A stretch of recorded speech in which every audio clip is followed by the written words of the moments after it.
My name is Craig Pedersen.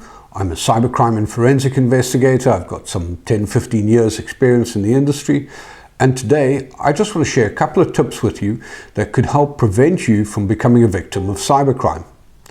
Now, cybercrime takes many different forms, from the online sale of puppies to phishing scams that entice you to click on links in emails that will take you to sites that compromise your computer, to the changing of invoice details in mail routing, all the way through to shop fronts that sell cheap electronics, and you order those electronics and they never arrive.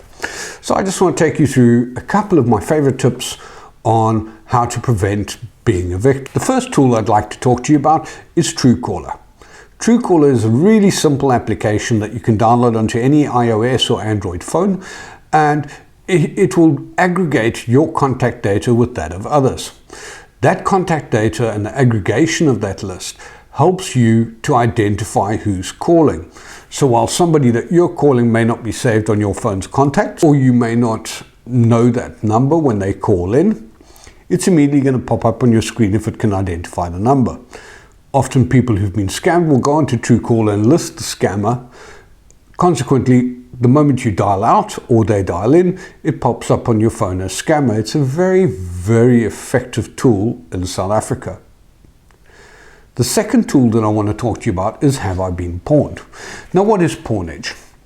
Pawnage is where your email address and password combination that you use to regularly log into websites is breached in a database somewhere. Perhaps it's a website that you've logged onto with that combination and their data gets stolen by somebody, and suddenly your combination of email address and choice of password are now available on the internet.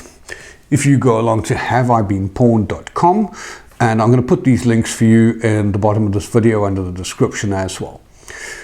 Go along to the website, pop in your email address, and you will see immediately if your email address and password combination has been compromised at some point, where it's been compromised, and obviously you can go and change your password afterwards to secure yourself again. Really simple, really neat. I suggest you check your email address on haveibeenpawned.com at least 2 or 3 times a year. The next site I want to tell you about is dnc.org.za. Now, DNC stands for Do Not Contact, and it's a website run by WASPA, the Wireless Association of Service Providers. That website allows you to go and list your cellular number on the Do Not Contact list. Do not send me SMS spam. Do not ask me to opt in and out of nonsense that I really have no interest in. It keeps a lot of telemarketing away, and it also reduces the chance of you falling prey to simple SMS scams, because you get so confused by what's coming in and out of your SMSs that you tend to accept it as legitimate. So it's another little tool. It's really quick and simple to use. Log on to the website, check your number, and of course add your number to the DNC list and opt out of all those nonsense marketing tools. Now, the final tool that I want to tell you about outside of those 3 is the most important one. Most cybercrime emanates or has its origins in cons. Short cons, long cons. So short con would be something like selling a puppy over Gumtree that doesn't exist. It's something that's going to be one transaction. It's over and done within a day. The scammer makes 1,000 Rand, 2,000 Rand.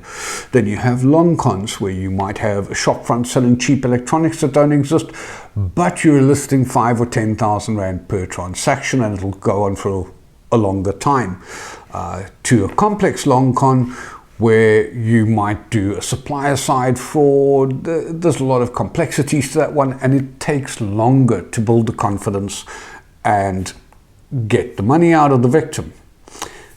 But spot the commonality being the word con, short for confidence. This is the last tip that I want to give you today. Guard your confidence. Be suspicious. When that phone rings and people ask you to confirm, is this Mr. Smith, is your ID number, is your date of birth, do you live at?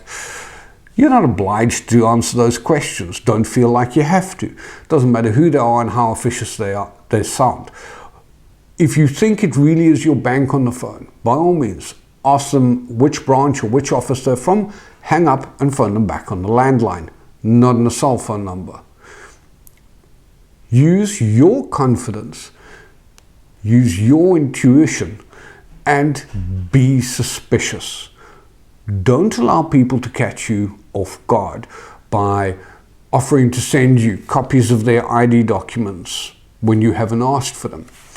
Don't let them catch you off guard by saying, please pay to the company's Capitec account, when you know full well that Capitec doesn't do business accounts. Be suspicious, transact cautiously, and as always, think before you click.